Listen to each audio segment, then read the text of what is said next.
మంచి చెడు మానవత్వం అనే విలువలు లేని ఈ సమాజంలో ప్రాణానికి కూడా విలువ లేకుండా పోతుంది. సమాజంలో పెరుగుతున్న క్రూరత్వాన్ని తునిలో జరిగిన ఓ హత్య మరోసారి రుజువు చేస్తోంది. డబ్బు సెల్ ఫోన్ ఇవ్వడానికి నిరాకరించాడనే చిన్న కారణంతో ఆ ఇద్దరు వ్యక్తులు మృగాలుగా మారిపోయారు. రాళ్ళు ఇనప రాడ్లతో దాడి చేసి ఓ నిండు ప్రాణాన్ని తీశారు. అత్యంత బాధాకరమైన విషయం ఏంటంటే అతడి దగ్గర ఉన్నది కేవలం 500 రూపాయలు మాత్రమే.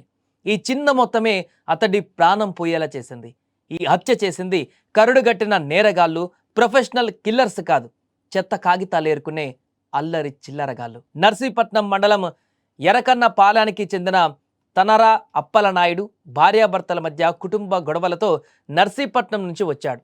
తీవ్ర మనస్తాపంతో బస్టాండ్కు సమీపంలో ఓ ఫ్లైఓవర్ వంతెన కింద కూర్చున్నాడు. అక్కడే గొల్లప్రోలు మండలం కొడవలికి చెందిన బొడ్డు సురేష్, పాయకరావుపేటకు చెందిన తర్రా ప్రసాద్ అనే ఇద్దరు వ్యక్తులు అప్పలనాయుడిని గమనించారు.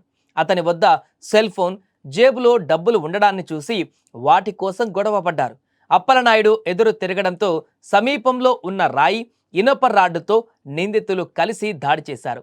ఇష్టానుసారం కొట్టిన తర్వాత రాడ్డును తుప్పల్లోకి విసిరేసి సెల్ ఫోన్, నగదును తీసుకొని అక్కడి నుంచి వెళ్ళిపోయారు.